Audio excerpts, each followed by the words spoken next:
9 horas agora, 9 minutos, é hora de entrevista. Começa agora a Revista Nacional. Apresentação, Carlos Vítolo. No ar, entrevista. Tá aí os nossos amigos, Gabriel Casnati. Gabriel, seja muito bem-vindo, viu? Muito obrigado pela sua participação aqui na Rádio Sindicop. Obrigado por ter aceito aí, viu? O nosso convite, tenho certeza que vai ser muito produtivo. E sai um convite feito por vocês, é um convite aceito já, porque é uma honra estar aqui. E embora estejamos hoje no famoso Dia da Mentira, vamos discutir uma proposta bastante concreta, bastante real, que vai ter bastante impacto na vida de todas e todos os brasileiros. Verdade, rapaz, Dia da Mentira, hein? Eita, o brasileiro tá cansado de mentira, hein, Gilson Barreto? Bom dia para você também, seja bem-vindo mais uma vez. Ouve bem, presidente? Bom dia, Carlos, Gabriel, companheiro Gabriel da ISP, né? Ele é uma pessoa bem apropriada para falar do tema, que eu comecei a comentar aqui outro dia, né? E eu acho que é um tema muito importante, né? No momento, e a gente tem visto pouca defesa, né? Dessa proposta do governo. E uma coisa que é tão importante para todos os trabalhadores, né, do Brasil. E aí, esse tema da isenção, justiça fiscal, que o Gabriel domina muito bem aí, a gente está falando aqui, acho que é muito importante para a categoria dos policiais penais e todos os trabalhadores do Brasil. Uma honra também recebê-lo aqui. Certamente, uma honra tremenda. Gabriel, antes da gente entrar propriamente aí no nosso tema, eu queria que você falasse primeiro para a gente aí, porque para que os nossos amigos, né, os servidores, os policiais penais, as policiais penais, tenham um pouquinho mais de conhecimento. O que é a ISP, Gabriel? O que você faz lá? Para que serve? Qual o objetivo? Para a gente contextualizar um pouquinho, que é importante, né, o pessoal saber. Maravilha. A ISP é a sigla para Internacional de Serviços Públicos, que é uma federação sindical internacional. Então, a gente é um sindicato global que representa, em mais de 150 países do mundo, milhares e milhares de organizações de trabalhadores e trabalhadoras de serviços públicos no mundo inteiro. Então, a ISP ela serve não só para representar mais de 20 milhões de trabalhadores públicos nas instâncias internacionais, como na Organização Internacional do Trabalho, no Mercosul, nas Nações Unidas, em todos os espaços internacionais em que os trabalhadores têm voz. A ISP é a representante oficial dos trabalhadores públicos no mundo inteiro, e também a gente trabalha conectando trabalhadores das diferentes regiões do mundo, policiais, trabalhadores públicos de outros setores, para lutar em campanhas contra a privatização de serviços públicos, a favor de melhores salários e também em algumas agendas, como a justiça fiscal, porque a justiça fiscal impacta os trabalhadores públicos de duas maneiras, entre outras, mas duas maneiras bem diretas. A primeira é quanto do seu salário é comido pelos impostos e qual é a qualidade dos serviços públicos para a população em geral.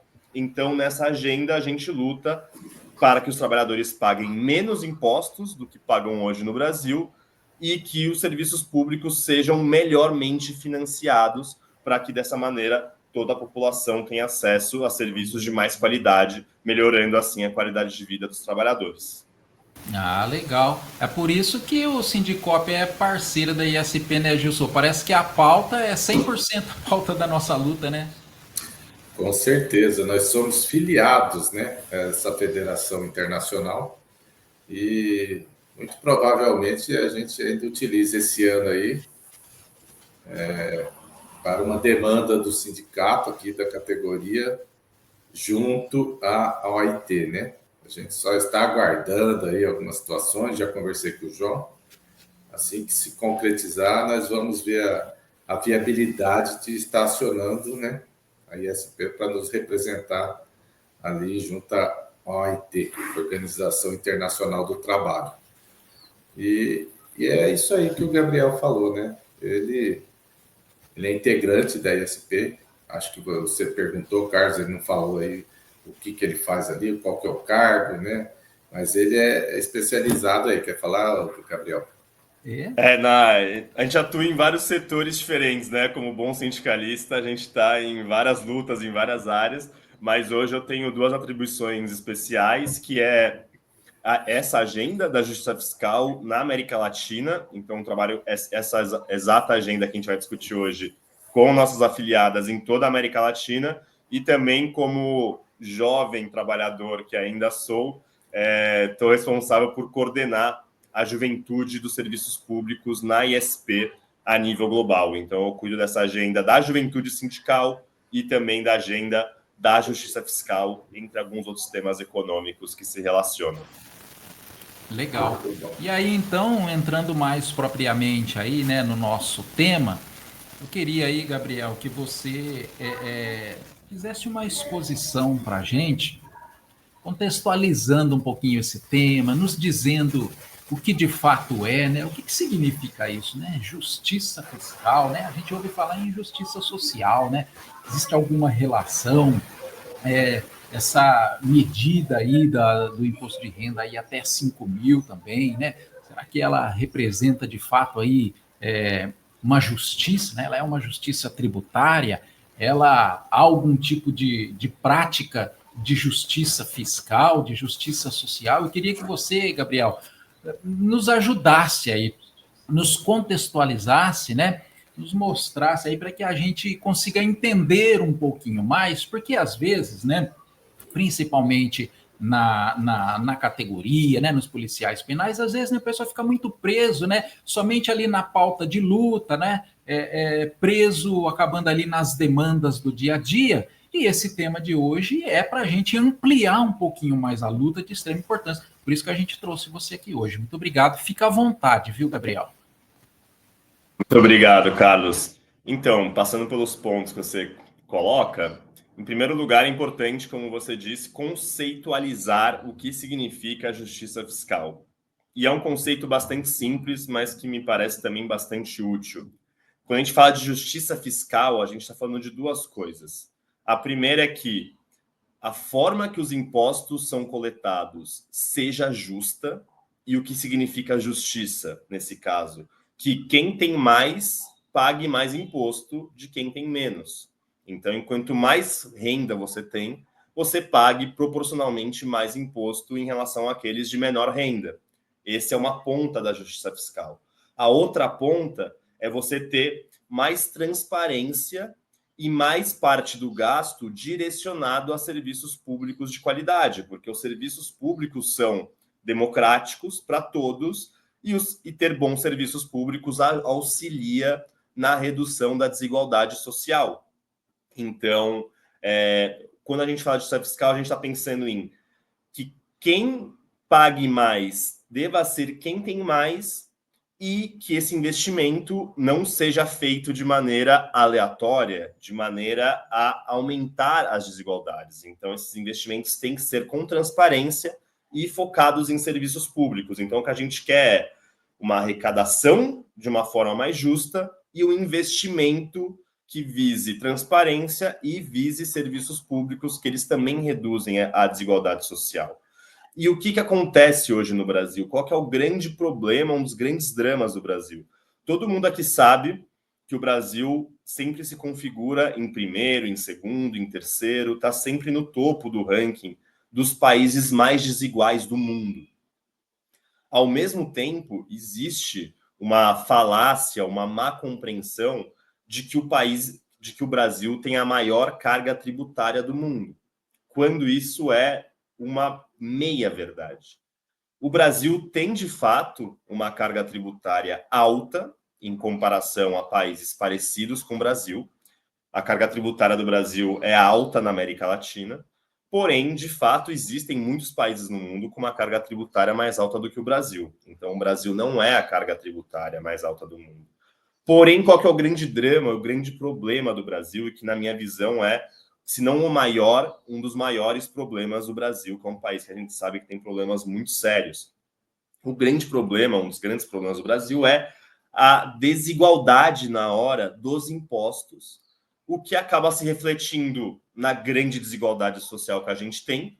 Então, o fato de a gente ter impostos tão desiguais é um dos principais fatores que explicam o Brasil estar no topo do ranking de países mais desiguais do mundo, o que é uma tristeza e uma vergonha para o Brasil.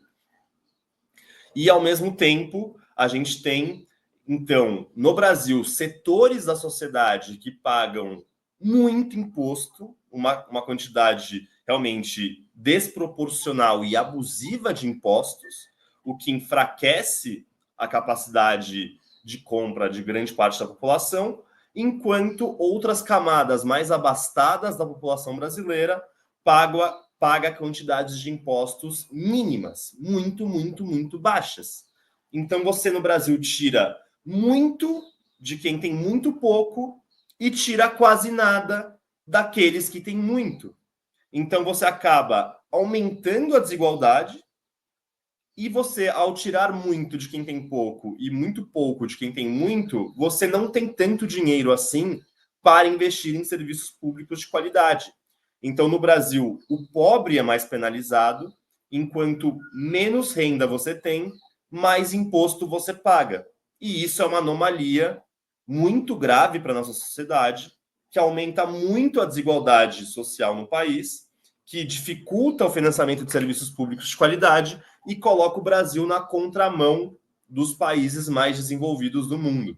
Todos os países mais desenvolvidos do mundo cobram mais imposto de quem está no topo da pirâmide e menos imposto de quem está na base, o que é justiça fiscal.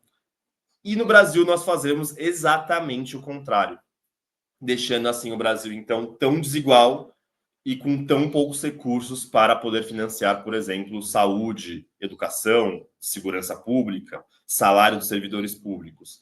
Então, essa desigualdade fiscal no Brasil se reflete em desigualdade social, e por isso que a gente precisa da justiça fiscal, para fazer com que os pobres paguem menos impostos e quem está no topo da pirâmide pague mais.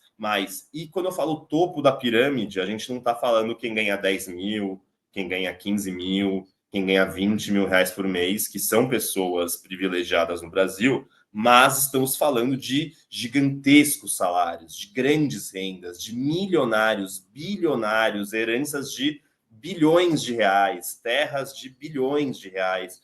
Esses bilionários brasileiros, essas grandes famílias tradicionais, com muito dinheiro, que não pagam quase nada de imposto, e por isso os pobres têm que pagar para que as contas fechem. E isso é muito errado, isso gera diversos problemas no Brasil, econômicos, sociais, como Estado, e por isso que essa proposta da isenção dos 5 mil reais do imposto de renda, embora seja insuficiente para corrigir todos os problemas, porque são muitos problemas, é um passo na direção correta de fazer com que os trabalhadores paguem menos impostos e jogar esses impostos que os trabalhadores pagavam para camadas mais abastadas da população. Portanto, ainda que seja insuficiente para corrigir todos os profundos problemas que a tributação no Brasil tem, essa é a proposta da isenção de 5 mil reais. Com certeza é um passo na direção correta da justiça fiscal e um passo na direção correta de fazer o trabalhador pagar um pouco menos e jogar essa conta a mais para quem, de fato, controla o dinheiro nesse país.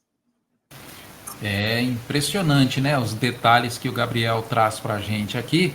Quero pedir para você, meu amigo, minha amiga policial penal, que você pode deixar sua pergunta aí também nos comentários ou aqui no nosso WhatsApp, e aí a gente repassa, não é? Ô Gilson, quanta informação importante o Gabriel trouxe para a gente, né? E esse tipo de impacto daquilo que o Gabriel falou é sentido diretamente, não é? Na categoria, em virtude aí das lutas que a gente acompanha nos últimos anos, é perfeitamente perceptível, né, Gilson? Seu microfone, Gilson.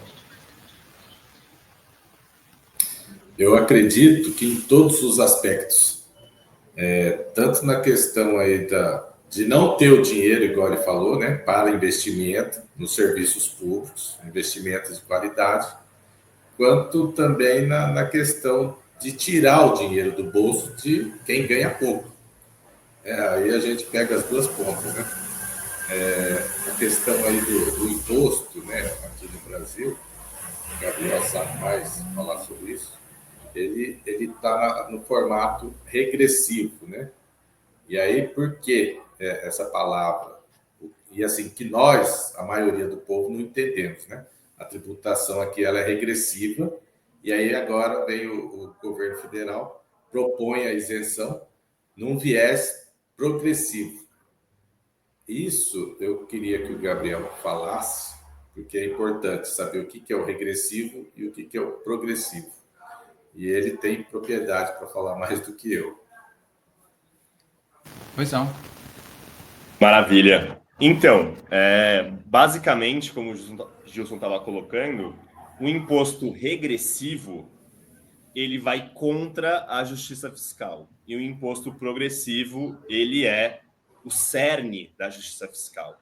Então, o imposto regressivo significa que, enquanto menos salário, enquanto menos renda, mais a pessoa paga imposto.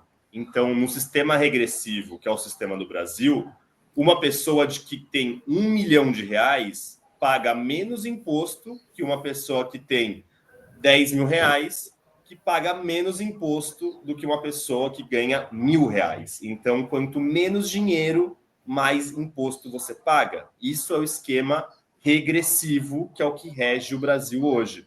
E o que a gente busca como classe trabalhadora para pressionar os governos a mudarem esse cenário, porque já foram e voltaram governos de centro, de direita, de esquerda, e até hoje muito pouco foi feito nessa discussão.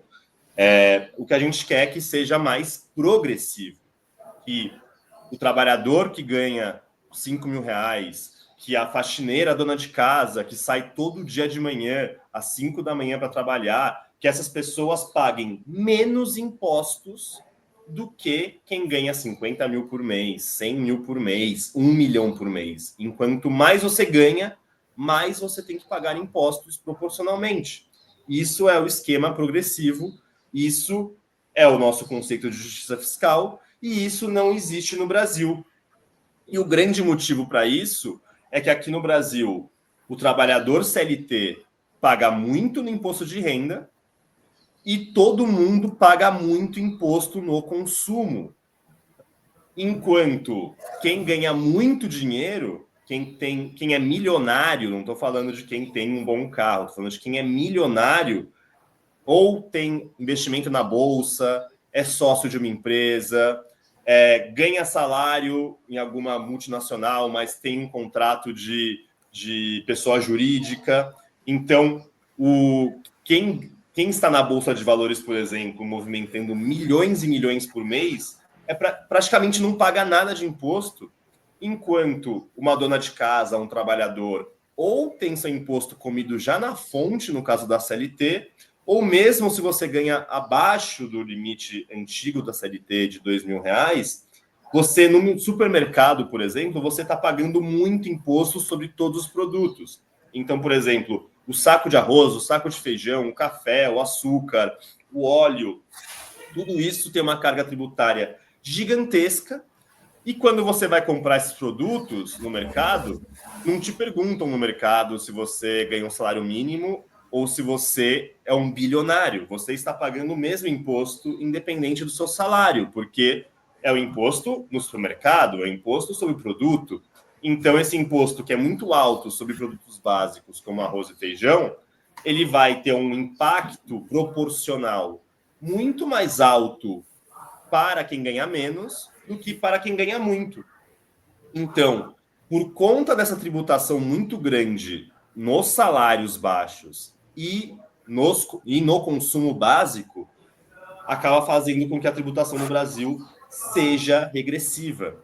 E a nossa proposta é que ela fique cada vez mais progressiva, isentando salários baixos de pagarem salários, que é uma das propostas do governo, e também mudando toda essa carga tributária sobre o consumo, que são impostos indiretos sobre o consumo e sendo assim, eles impactam quem tem menos verba do que aqueles milionários. Então, a gente defende que, sim, essa proposta da isenção seja aprovada e seja estabelecida no Brasil, porque é importante para onerar menos os trabalhadores, mas a gente também quer que tenha menos impostos sobre o consumo para poder aquecer a economia, para poder aumentar o poder de consumo da classe trabalhadora e transferir tudo isso que era de imposto sobre o consumo para que esses grandes milionários paguem e acabem compensando essa diminuição dos impostos sobre o consumo.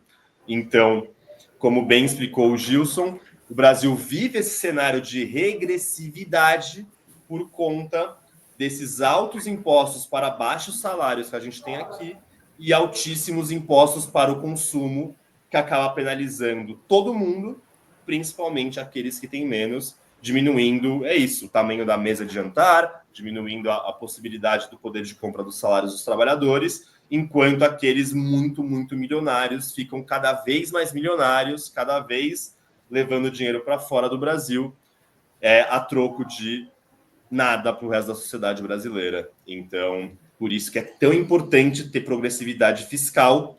Todos os países mais desenvolvidos do mundo exercem a progressividade fiscal. É um conceito básico e muito importante para o nosso futuro.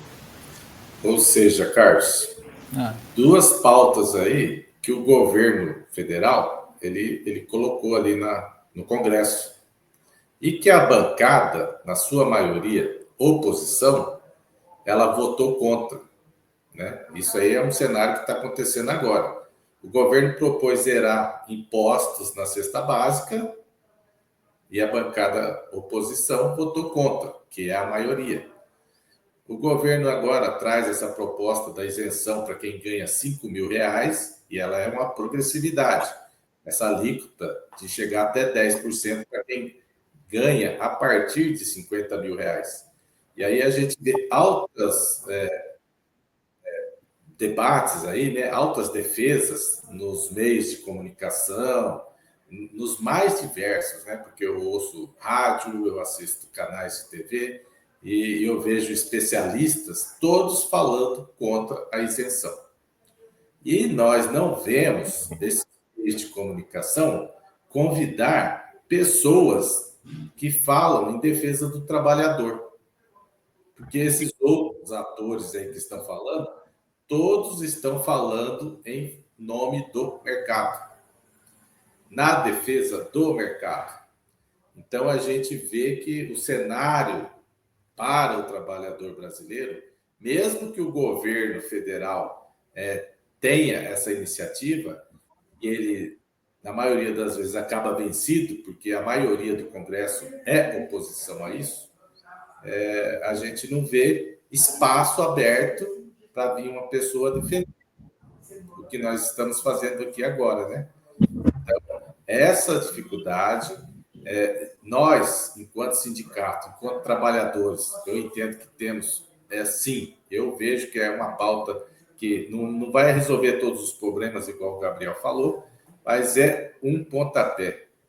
É um pontapé a isenção na cesta básica, é um pontapé a isenção aqui para quem ganha até R$5.000, porque vai obrigar, mesmo que não tenha a correção da tabela, vai obrigar a começar a se cobrar numa faixa já de salário maior.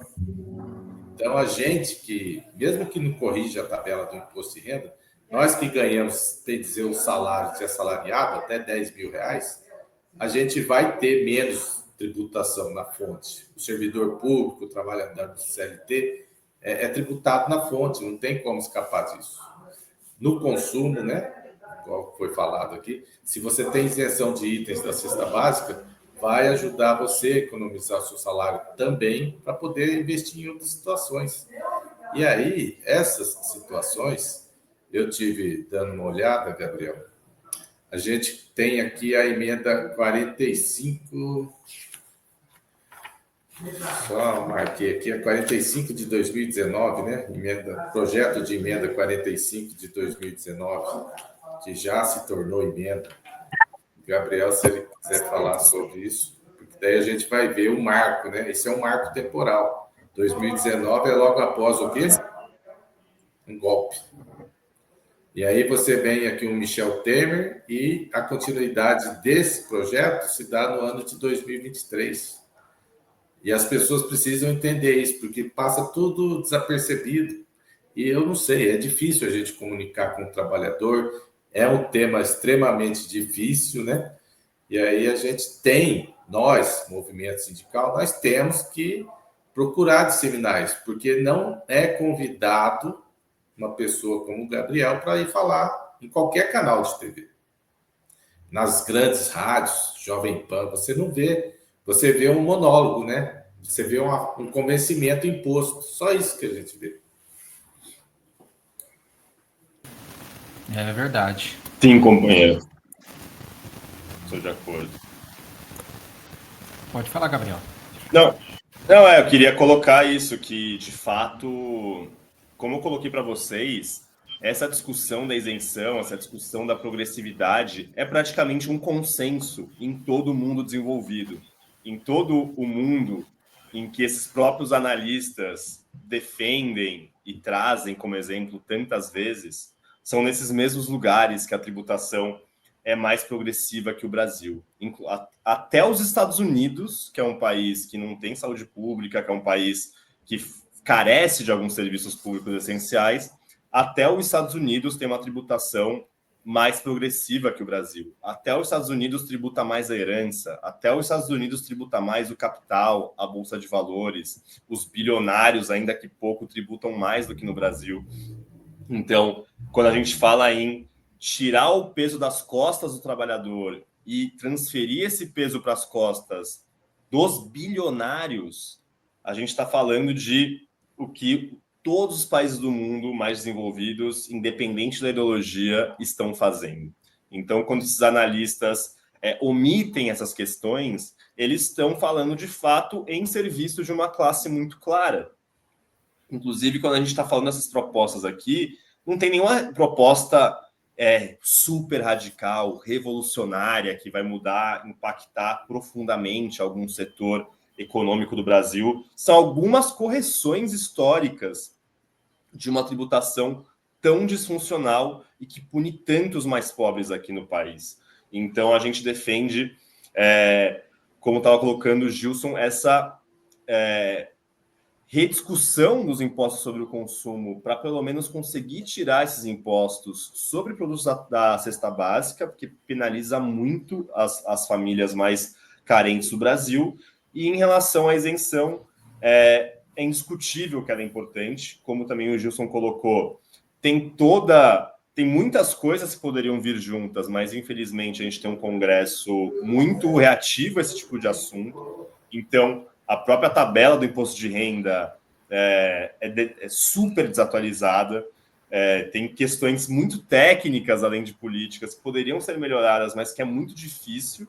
Mas você poder fazer isenção é importante, não dá para... É um passo na direção correta, sem dúvidas. A única coisa que é importante de colocar também é que, para compensar essa isenção, você precisa tirar esse dinheiro que você vai perder de algum outro lugar, para que as contas fiquem no 0 a 0, senão você vai estar no negativo. Então é importante você tirar isso de algum lugar. E a primeira proposta, as duas primeiras propostas do governo são criar um imposto extra para quem ganha mais de 50 mil reais por mês na CLT, o que eu imagino que sejam poucas pessoas no Brasil que ganhem tamanho salário desse dentro do regime de CLT, mas me parece uma proposta importante. E também a discussão da tributação dos super ricos, que seria um meio de focar em 200, 300 famílias bilionárias no Brasil, para que elas paguem a conta dessa isenção, o que me parece conceitualmente interessante, pode ser importante, e nesse aspecto também é importante colocar, seria o imposto de 2% para quem tem patrimônios de bilhões. Então, assim, 2% para quem ganha bilhões é igual R$10, R$5 no seu bolso no dia que caiu o salário do mês, que talvez seja hoje, por ser o primeiro dia do mês de abril. Então, é um valor que realmente é irrelevante para esses bilionários, e isso pode acabar tirando o peso das costas de milhões de trabalhadores que vão se alimentar melhor, consumir mais. Então, isso é bom não só para as pessoas, mas para aqueles analistas que só conseguem pensar também em dados, em economia, também, sem dúvidas, isso tem um reflexo muito positivo sobre o consumo, a economia, a movimentação econômica no país e a qualidade de vida de milhões de trabalhadores. Então, é muito importante essa discussão. E para finalizar essa parte, pelo menos, queria colocar que o Haddad, mesmo nas últimas reuniões do G20, que ano passado o G20 foi no Brasil, e em outros fóruns internacionais, o Haddad vem levando essa proposta da isenção do IR e da tributação desses super ricos nesses fóruns internacionais, o que me parece importante por dois motivos. O primeiro é que, como vocês colocaram, tem toda essa oposição aqui no Brasil por parte da grande imprensa. Então, você vir com uma proposta coordenada com os países europeus, coordenada com a Austrália, com o Canadá, com países da Ásia, eu acho que isso dá um pouco de respaldo e legitimidade para o governo dentro do debate interno no Brasil, que a gente sabe que é um debate muito feroz sobre esse tema. E também, quando a gente fala de impostos e de dinheiro hoje em dia, a gente está em 2025 e no mundo ultramente digitalizado e conectado. Então, não adianta você ter uma discussão pura e simplesmente a nível nacional da tributação, porque com o nível de digitalização de hoje em dia, se você tem um regime novo de impostos que desagrada os bilionários, os grandes ricos do Brasil, por exemplo, essas pessoas, na tecla de um botão, com uma ligação, em um aplicativo, em poucos minutos, pode estar transferindo já o seu dinheiro para qualquer outro país do mundo, seja de forma legal ou ilegal. Os mercados estão muito conectados e esses bilionários têm acesso ao mundo inteiro. Então, não adianta somente o Brasil dizer que vai tributar os super ricos se os países vizinhos dizem que não vão tributar. Porque se o Brasil fala isso e os países vizinhos não acompanham, muitos bilionários vão migrar para os países vizinhos para fugir com o dinheiro deles. Então, a tributação é inerentemente, hoje em dia, uma discussão internacional, por mais que, evidentemente, é uma pauta do Congresso, é uma pauta do governo, são discussões nacionais, mas de mãos dadas com essa discussão nacional, precisa estar também o debate internacional, porque é isso, a economia hoje é globalizada, conectada, digitalizada no toque de um botão. Então, não adianta, é ineficaz você ter esse tipo de discussão somente a nível nacional. Então, é por isso que, junto com a discussão aqui no Brasil, o Haddad, o governo brasileiro, vem também coordenando em outros espaços internacionais esse mesmo tipo de discussão para respaldar as propostas do governo brasileiro com outros governos do mundo apoiando e respaldando essa proposta e também com outros países do mundo podendo adotar as mesmas políticas, dificultaria com que esses milionários e bilionários burlassem essas regras e cometessem crimes para evadir seu capital, evadir o dinheiro, esconder o dinheiro fora do Brasil para não pagar impostos. Então, trazendo um pouco esse contexto da importância também de conectar com fora do Brasil, tanto para ter os exemplos do que é o certo a se fazer que os países mais envolvidos fazem, e também para ter esse respaldo internacional e esse caminhar junto internacional para que não tenha nenhum buraco dentro do sistema com que jogue todos os esforços dessa tributação dos super ricos, para que isso não jogue por água abaixo todos esses esforços. Agora, Gabriel, você tocou num ponto importante aí sobre o Congresso, né? A gente vê que tudo isso, claro, também depende de uma legislação que seja forte, que possa defender, né, o trabalhador e o povo brasileiro. E a gente sabe que há um lobby terrível, não é? Desses grandes afortunados brasileiros aí, e por que não dizer também dos próprios congressistas, porque a gente sabe, não é que uma boa parte desses congressistas são gente que tem muita terra, gente que tem muito dinheiro, gente que tem muito gado, né? Gente que tem muitas empresas, e aí também muitas vezes não tem um interesse total assim de se se criar legislações que favoreça de fato o povo, né? E aí a gente sabe que os impostos, não é, eles são ali a principal fonte de arrecadação, claro, do governo, como você já disse, né? É dali que vai sair os investimentos públicos, saúde, educação, segurança, né? E aí eu queria saber de você se a gente pode dizer ou não que a justiça fiscal ela está diretamente relacionada aí com justiça social, com a sustentabilidade financeira aí, do próprio Estado. Se isso de fato existe uma relação, ou se não, se isso é dissociado uma coisa da outra, não é? Porque a gente percebe a dificuldade, a gente não precisa ir longe, não é? A gente basta ver aí, por exemplo, você vai no supermercado, você vê a discussão, nossa, mas por que o preço do ovo tá isso tudo? Por que o preço do café disparou tanto assim? As galinhas estão comendo milho de ouro? O que está acontecendo? Estão regando os pés de café com gotas de ouro, não é? Alguma coisa errada não está certa, né? Alguma coisa errada não está certa. Queria que você falasse um pouco disso, não é? Para a gente compreender um pouco melhor essa situação, Gabriel. Sim, claro. Então, eu diria, Carlos, que a justiça fiscal é um dos principais pré-requisitos para garantir a justiça social. Então, justiça social não se faz sem justiça fiscal. E a justiça fiscal, para mim, é o passo mais importante em direção à justiça social. Então, eu diria que é uma etapa, talvez a mais importante, sem dúvidas, uma etapa muito relevante. Talvez a mais importante etapa para chegar na justiça social seja alcançar anteriormente a justiça fiscal.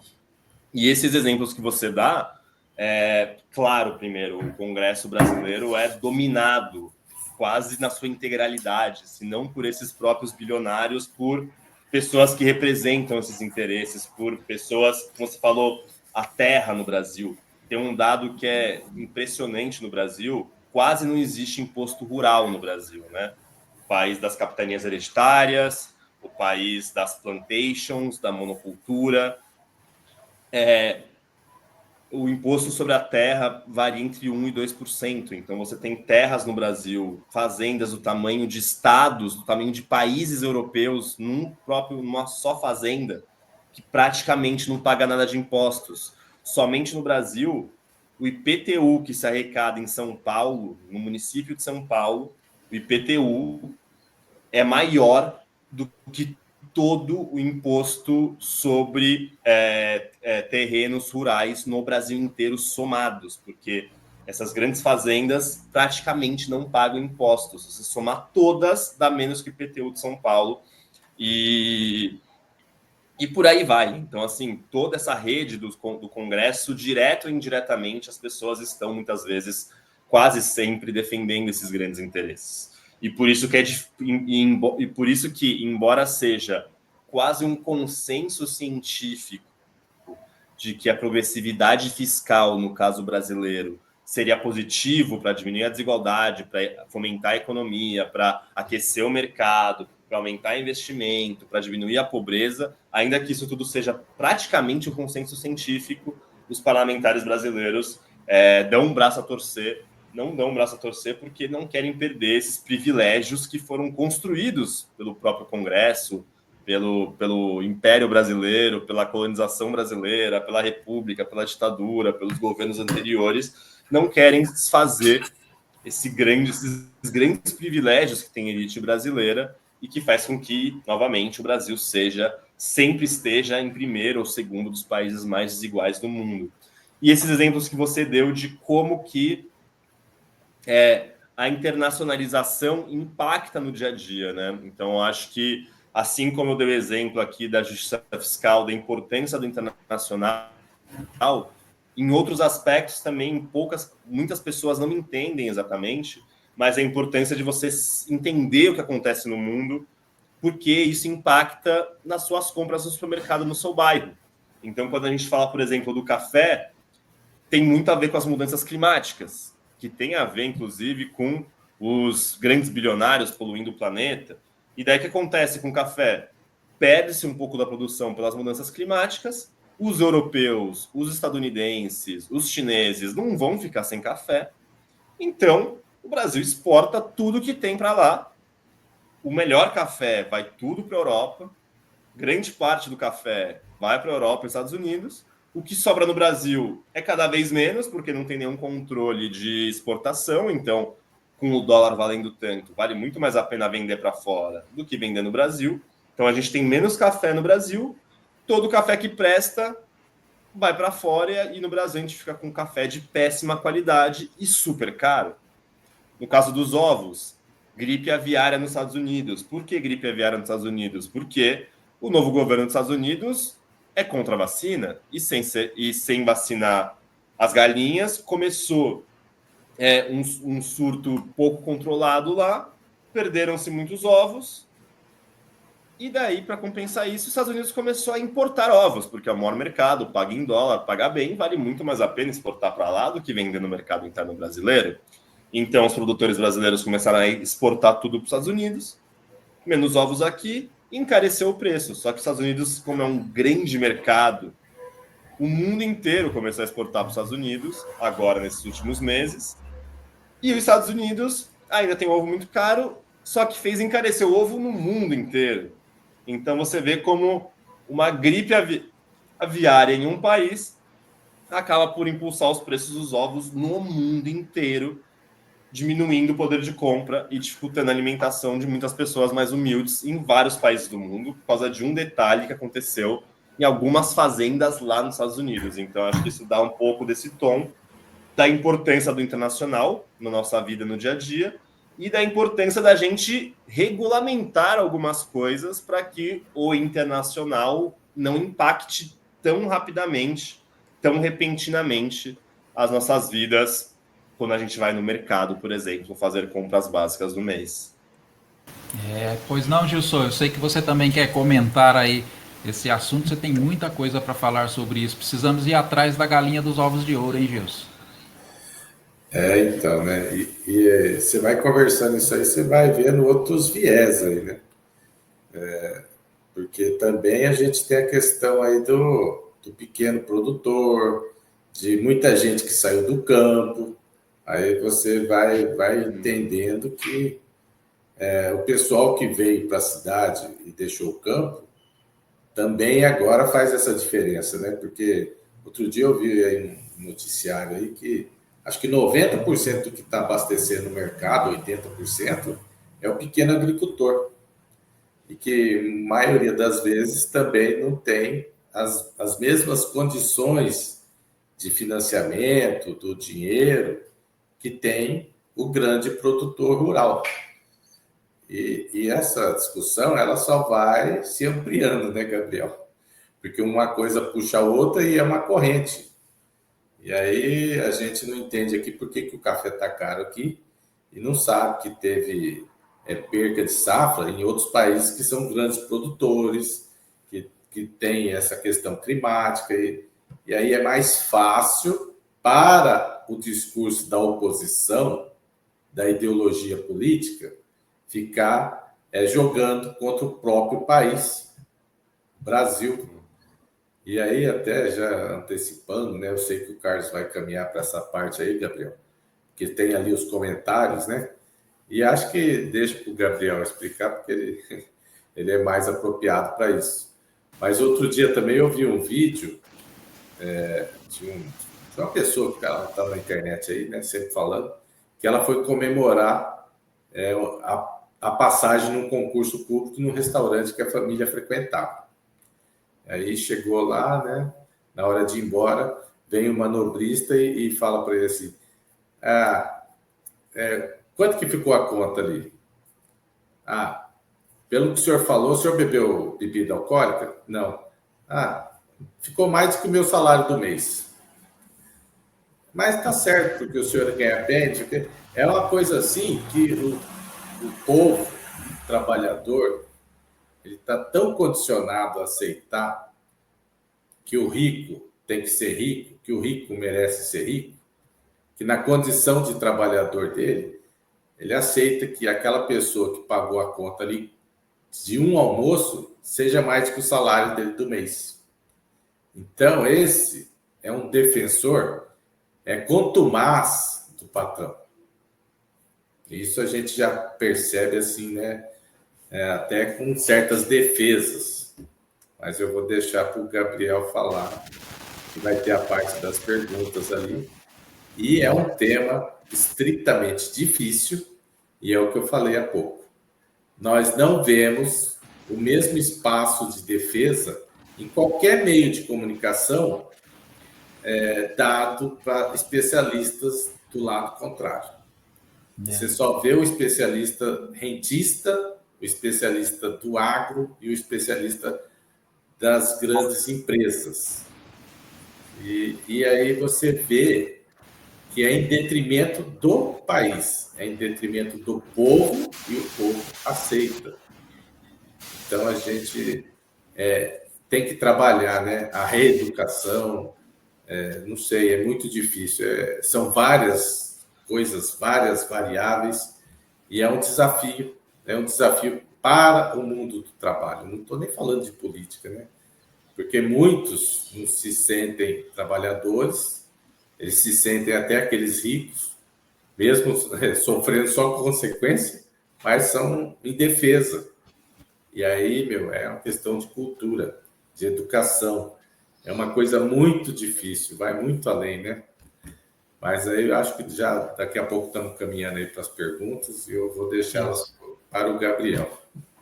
Tá bom. Nós vamos começar então com as perguntas, os comentários aqui do pessoal, né? Mesmo porque também nós vimos de um momento aí muito difícil, né? Onde um ex-presidente se orgulhou aí em diminuir aí a tributação do jet ski, né? Ou que preocupação do povo brasileiro, né?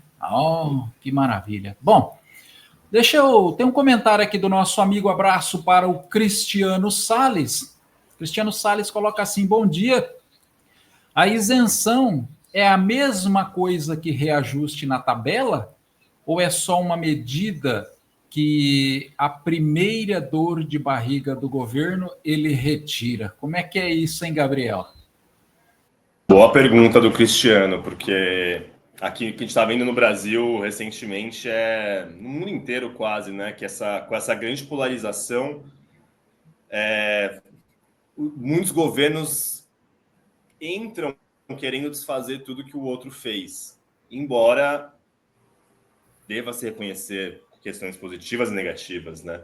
Então, eu gosto muito desse questionamento dele, porque isenção é uma forma de reajuste na tabela, sim, mas, ao mesmo tempo, ainda tem margem para que um próximo governo desfaça com uma canetada. E esse é um ponto que eu vi muita pouca gente discutindo, porque, de fato, a discussão pública é muito fraca e é muito enviesada, então as pessoas não estão preocupadas com o país e com a continuidade das coisas.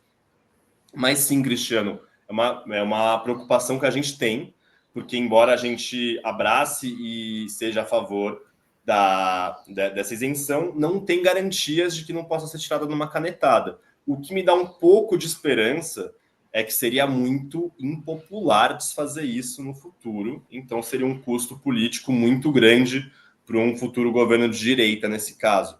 Mas é de fato uma preocupação que tem que ter, porque não é uma mudança constitucional ainda. Então a gente tem que lutar para que seja uma mudança permanente, constitucional, para que, como tantas outras coisas, não fiquem indo e voltando, indo para frente e para trás, quando muda governo. E a gente sabe que no Brasil, na América Latina, muda muito o governo. Então, esse vai e vem é muito prejudicial para todas as pessoas, né? Então, boa pergunta. É uma forma de ajuste na tabela, sim. Porém, tem que tomar cuidado, porque um próximo governo pode acabar tirando. Então, tem que lutar para que isso seja uma medida constitucional e para que ela se mantenha e não seja tão fácil de se tirar em apenas uma canetada, apenas uma vontade do próximo governante. Tá aí, obrigado, viu, Cristiano Salles, pela sua participação. Olha só, uma outra questão bem legal da gente observar, o Gabriel, é esse questionamento aqui do nosso amigo o Edgar, ó. Tributação dos super ricos, né? Só arrebenta com o pobre. Aí vem a questão. Aqui em Araraquara, a Lupa vai montar uma fábrica no Paraguai e dar emprego lá, pois assim ela vai economizar 28% só de impostos que ela iria pagar. E às vezes nem precisa ir tão longe, né, Gabriel? Na minha cidade mesmo, Presidente Prudente, é muito fácil. Muitas empresas saíram daqui da cidade, atravessaram a ponte e foram para o Mato Grosso do Sul, justamente também por essa questão. Mas é complicado, né? 28% aí, ó, nosso amigo Edgar cita. Oi, Edgar. Cara, eu acho muito interessante o comentário do Edgar, porque eu acho que é uma discussão importante a ser feita e é uma opinião que muitas pessoas têm e que merece ser conversada. Então, eu acho que é muito, embora eu discorde, eu acho que é muito cabível e muito importante esse questionamento. E daí eu queria colocar 3 aspectos, então. O primeiro aspecto, para refletir nós 3, o Edgar, quem está nos escutando, o primeiro deles é: você preferiria viver no Brasil, numa Dinamarca ou no Paraguai? Por que eu pergunto isso? Porque se a tributação dos super ricos arrebata com os mais pobres, os países que menos tributam os super ricos deveriam ser muito melhores do que aqueles países que tributam os super ricos. Porque se tributar os super ricos é ruim, quem tributa tem que ser país pior do que quem não tributa. O Brasil tributa um pouco, o Paraguai tributa menos. O Paraguai é um país que não tem nenhuma infraestrutura, não tem instituições, não tem democracia, não tem boas estradas, não tem segurança. O Brasil também não tem muita segurança, né? Mas o Paraguai também não tem. Educação, pouquíssima. Saúde pública, inexistente. É um país muito atrasado em vários aspectos, inclusive o senso comum do brasileiro, até de uma forma estereotipada, que eu não sou a favor, mas o senso comum do brasileiro brinca com o Paraguai, estereotipiza o Paraguai como esse país subdesenvolvido, esse país pobre, esse país de quinquilharia, de coisas ilegais. E agora eu vou te dar alguns exemplos de países que tributam os super ricos ou tributam as heranças. Os Estados Unidos é um país que tributa em 50% as heranças. A Dinamarca, Holanda, França, Finlândia, Suécia, Noruega, que são os países com maiores índices de desenvolvimento e renda per capita do mundo. Todos esses países tributam violentamente os super ricos, enquanto o Paraguai não.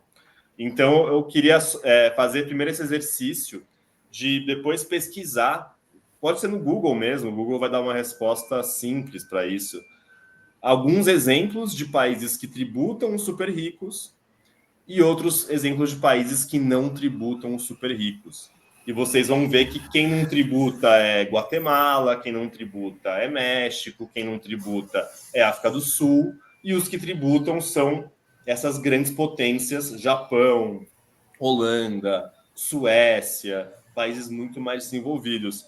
Mas, além disso, Edgar, outro ponto que você traz que também é interessante para a discussão é essa questão que eu mencionei alguns minutos atrás, da importância de se discutir a tributação internacionalmente.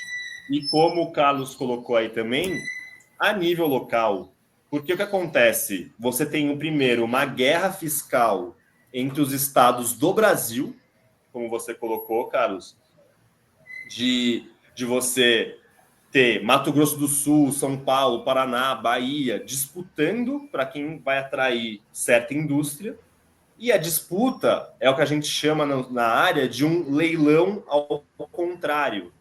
Em vez de você oferecer mais para dar oferta, você oferece cobrar o mínimo possível de impostos. Então, Paraná oferece, você não vai pagar ICMS. Daí chega São Paulo e fala, não vai pagar ICMS e a gente vai te dar o terreno. daí chega o Mato Grosso do Sul e fala, não vai pagar ICMS, não vai pagar o terreno, eu vou prover a infraestrutura, eu vou construir uma estrada e esse outro imposto vai ser abatido também. Daí chega a Bahia, oferece tudo isso e mais alguma coisa.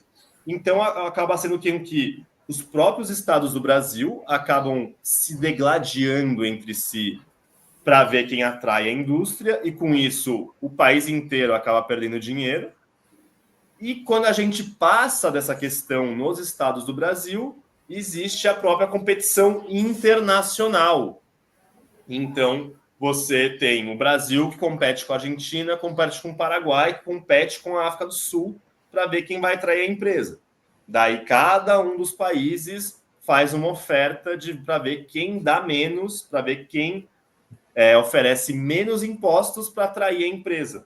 E com isso acaba com que todos os países se matam, oferecem o mínimo e as empresas acabam saindo beneficiadas. Então, seria importante, nesses casos, tanto no Brasil como a nível internacional, você poder coordenar, acordar com os diferentes estados do Brasil e países do mundo, você, por exemplo, acordar uma taxa mínima, um platô mínimo, que não seja zero, porque hoje em dia o platô mínimo é zero, recolher zero impostos sobre essas empresas, e você acaba fazendo com que todos os países fiquem lutando, todos percam, e as empresas acabem ganhando muito. Então, o Paraguai, por ser um país muito pobre e muito perto do Brasil, ele começou a se especializar em atrair algumas indústrias brasileiras para o Paraguai, porque o Paraguai é perto do Brasil, cobrando pouquíssimos impostos, porque o Paraguai é uma terra sem lei, sem impostos e sem direitos trabalhistas. Então, os trabalhadores do Paraguai ganham muito menos do que os trabalhadores do Brasil. Então, quando você fala que a Lupo, por exemplo, vai economizar, não é só nos impostos, né? Na qualidade do trabalho. Então, o correto seria o Paraguai não poder oferecer esse tipo de tributação, porque, sendo assim, a Lupo ganha, porque a Lupo vai pagar menos impostos, a Araraquara perde, porque vai perder empregos, e o Paraguai não ganha em nada também, porque o Paraguai os trabalhadores vão ganhar uma miséria, não vai ter nenhum imposto cobrado, então quem vai ganhar no Paraguai vai ser 3, 5 intermediários do governo e da localidade que vão embolsar alguma taxa, alguma corrupção, mas os trabalhadores do Paraguai vão ganhar salários miseráveis e vão perder os trabalhos aqui em Araraquara. Então, quem vai acabar ganhando com isso não é o Paraguai, é a Lupo. E um jeito de se poder reparar isso seria, por exemplo, fazendo um acordo com o Brasil e Paraguai de ter um piso mínimo de tributação. Então, esse ponto levanta esse aspecto da guerra fiscal, tanto dentro do Brasil como com os vizinhos, mas também eu te convido, Edgar, a pesquisar quais são esses países que tributam os super ricos e quais não são, e você vai ver que a diferença da qualidade de vida, da riqueza, do desenvolvimento entre os países que cobram imposto dos super ricos e aqueles que não cobram. E daí pergunto se vocês prefeririam criar suas famílias e trabalhar num país que nem o Paraguai ou num país igual à Dinamarca, entre vários outros exemplos que poderíamos dar. Vou passar a palavra para o Gilson. Quero agradecer o Edgar aí pela participação. Acho que também até hoje o Paraguai não se recuperou ainda, né, do maior conflito armado, né, que ocorreu na América Latina, né, no conflito Brasil-Paraguai, não é? A Tríplice Aliança lá, Brasil, Argentina, Uruguai. Importante a gente destacar que, pelo que a gente percebe até hoje, né, essa pobreza, essa miséria ainda é fruto, né, desse conflito armado, né? Olha que isso aconteceu, foi, se não me falha a memória, 1864 a 1870, né? Se não me engano. Realmente, viu? Sim. Ô Gilson, eu sei que você também aí tem alguma questão, não é, para fazer para o nosso especialista aqui. Quanta coisa que a gente tem aprendido hoje com o Gabriel aqui. Rapaz do céu, precisamos trazer o Gabriel mais vezes aqui, viu, Gabriel? Pois não, Gilson? Na verdade, assim, né, eu já conheço, participei recentemente ali com o Gabriel, com a Liv, porque o que ele está falando aqui conversa com o que a Liv falou, e também a gente teve outros palestrantes que aprofundaram em alguns temas aí, que na verdade acho que a gente não consegue trazer aqui, até porque são internacionais, né? Mas a gente tem conteúdo na ISP o que eu queria era fazer assim, provocar o debate, enfrentar, né? Porque conforme o Edgar colocou ali, são temas que nós, a sociedade brasileira, nós temos que cobrar governos e a gente tem que enfrentar. Não pode se acovardar, né, Gabriel? Temos que cobrar do governo do estado de São Paulo, cobrar do governo federal, cobrar no seu município. Ou seja, nós, o povo brasileiro, nós não podemos simplesmente aceitar. E o que o Gabriel acabou de falar na pergunta do Edgar, ou na colocação do Edgar, né? Eu acho que não foi nenhuma pergunta, ele só relatou ali. O trabalhador do Paraguai também não vai ganhar, porque o salário lá é pior que aqui, o governo do Paraguai não vai ganhar, e quem vai ganhar são as grandes empresas multinacionais, que é o capital, que é o rentismo, que é a bolsa de valores, e que querem colocar na cabeça do povo que nós vamos nos beneficiar. O Brasil não tem a cultura do investidor, assim como tem lá nos Estados Unidos. Então, é cultura, é uma coisa difícil, são enfrentamentos em vários segmentos, em vários níveis, e que a gente, enquanto trabalhador organizado, eu acho que nós temos que contribuir para levar essa informação, para disseminar. Não é uma discussão fácil, mas eu acho que nós temos que romper essa barreira do aceitar, né? Não, assim tá bom, porque senão nós vamos perder emprego. Mas não tá bom.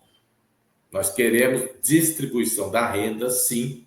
Nós queremos justiça fiscal e social, um sistema tributário progressista, sim, porque nós trabalhadores, nós não temos voz. Nós somos a minoria no Congresso. Isso é que as pessoas têm que entender. Nós somos a minoria no parlamento. Nós temos que buscar políticos que tenham a visão de dividir, de socializar, de prover um futuro melhor para o povo. Porque se nós continuarmos aceitando o que está posto, nós vamos caminhar para um país de miseráveis.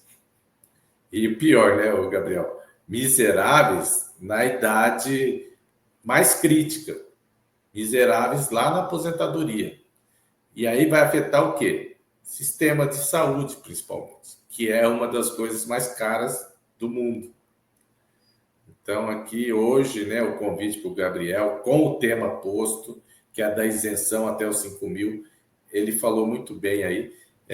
Numa canetada, o próximo governo pode tirar. É numa canetada. E ainda, para piorar a situação, não foi aprovado ainda, né?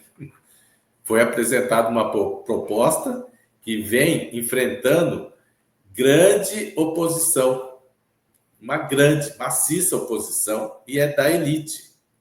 A classe trabalhadora, o povo, não pode embarcar na defesa disso. É isso que a gente quer fazer, chamar o povo à consciência. Não pode embarcar, porque a gente não vê isso sendo discutido com o outro lado, que é o trabalhador. Você vê a defesa do banqueiro, do grande empresário, de todo mundo. Mas nós também temos que estar na mesa de negociação. E aí a gente tem que... O movimento sindical, nós, Sindicop, é uma pequena parcelinha desse movimento sindical, porque nós somos aqui do serviço público, de repente a gente tem algumas situações diferenciadas da grande massa trabalhadora, mas nós queremos, sim, uma distribuição melhor de renda para as nossas famílias. para ter condições de dar um ensino de qualidade, uma saúde melhor, a segurança, o lazer, prover o lazer. Porque do jeito que está indo, cada vez nós vamos ter menos. E aí você tem essa discussão que ela começa no macro, que é na União, mas ela tem que descer para o Estado, para o município. E o objetivo aqui hoje, né, Carlos, é isso, é trazer uma pessoa que tem mais conhecimento e mais propriedade para falar do que nós e começar a fomentar essa discussão. E assim, com a participação da Lívia, do Gabriel aqui que a gente conseguiu trazer, eu fico muito feliz de poder passar para outras pessoas, porque nós que somos os dirigentes, a gente vê discussões ricas, né, muito ricas, que a maioria das pessoas não vão participar, não tem como saber, e eu não tenho, por exemplo, eu não tenho propriedade de transmitir o que eu vejo. Então, a hora que a gente consegue trazer esses colegas, companheiros aí, que são mais especializados em falar, eu fico muito satisfeito com o programa, a participação, e assim, a gente está contribuindo com a sociedade de modo geral, né, Carlos? É isso mesmo. Gente, são 10h15. Que bacana, que debate legal, viu? Quanta informação, quanta orientação o Gabriel trouxe para a gente. Eu quero agradecer demais, viu, Gabriel, a sua participação aqui na Rádio Sindicop. Com certeza esse programa vai ficar aí para a história, viu? À tarde a gente vai editar, vai soltar nas nossas redes, não é, também no nosso site. E eu quero dar aí, Gabriel, te agradecer desde já, dar mais um minuto aí para você finalizar aí a sua palavra, desde já, agradecendo a você e também à instituição na qual você pertence, não é? Que está sempre colaborando, sempre trazendo esta consciência extremamente importante aí para toda a sociedade, para o Brasil e para o mundo, viu? Muito obrigado, viu, Gabriel? Bom, pessoal, muito obrigado os comentários. Gilson, Carlos, um prazer estar aqui. Começar abril da melhor forma possível. E somente dizer novamente de coração o quanto que para a gente é importante estar construindo essas discussões com o sindicalismo aqui do Brasil. Falar de coração admiração pelo trabalho do Sindicop, o trabalho sério, não só na representação dos direitos dos trabalhadores aqui no estado de São Paulo, mas também trazendo essas discussões tão relevantes para o nosso país. E me colocar à disposição de vocês para tudo que precisarem, tanto de eventos como esse, eventos presenciais, algum pedido de informações, coisas tanto que sejam por trás das câmeras, como nas próprias câmeras em si. É sempre um prazer trabalhar com o Gilson e com o Sindicop como um todo. São companheiros, pessoal, com muita responsabilidade, sempre tive ótimas relações e para mim é um prazer de verdade imenso estar aqui nesse momento conversando com vocês, inclusive dizendo para o pessoal do chat, vocês têm o meu nome é fácil de encontrar nas redes, então se vocês quiserem seguir meu trabalho, conversar, continuar a discussão, pedir informação, pedir dados, me criticar, se quiser conversar de uma maneira construtiva também é válido. Então, abrir esse caminho, me colocar à disposição, pedir para que todo mundo no Sindicop continue seguindo de perto essa agenda da tributação e da justiça fiscal no Brasil e sempre tendo em vista a defesa dos direitos dos trabalhadores e colocar que isso é muito mais do que uma posição de esquerda ou de direita, de governo X ou governo Y. Nesse caso, o que a gente quer e a gente tem que defender sempre, estar atentos a isso, é que nós, trabalhadores, paguemos menos impostos e que o Brasil, ao mesmo tempo, continue mantendo sua capacidade de existir e de investir. Então, se para isso é necessário aumentar os impostos sobre os muito ricos, para tirar das minhas costas, para tirar das costas de vocês e de todos que nos ouvem, é muito importante continuar defendendo que a gente pague menos e eles ali de cima paguem mais, para que a gente tenha um país melhor. Então, muito obrigado, pessoal, e estou à disposição para que vocês me contactem pela via que for, para continuarmos essa conversa e continuarmos seguindo essa agenda que não para por aqui. Então, é isso. Muito obrigado. Boa manhã. Para todos aqui que estão nos ouvindo também. Legal, bacana, né? E tá aí o Augusto Trigo resumindo tudo, né? Super entrevista, parabéns, Gabriel. Parabéns, Gabriel. Gilson, muito obrigado também pela sua participação e pela dica, viu? De ter trazido o Gabriel aqui para conversar com a gente, hein? Parabéns, valeu, obrigado, viu, Gilson? Valeu, obrigado, Carlos, obrigado, Gabriel. Um abraço a todos que nos acompanharam. E vamos sim continuar essa discussão. De repente a gente conversar com o Carlos aqui, ver se a gente consegue um quadro aí, né? Nem que seja gravado aí com o pessoal da ISP, que é especialista nessa área aí. Quem sabe, né, Carlos? Pode ser interessante. No meio da gente estar reproduzindo em tamanho menor, né? O Gabriel também. A gente possa conseguir estar dando continuidade nisso aí. Muito obrigado, bom dia para todos. Tá joia. Tá aí, minha gente, eu falei com o Gabriel Casnati, ele que é da ISP, e com o Gilson Barreto, presidente do Sindicopa. Minha entrevista, obrigado, Gilson, obrigado, Gabriel. Até mais, viu? Tchau, tchau. Valeu. Tchau, tchau. Tchau, tchau.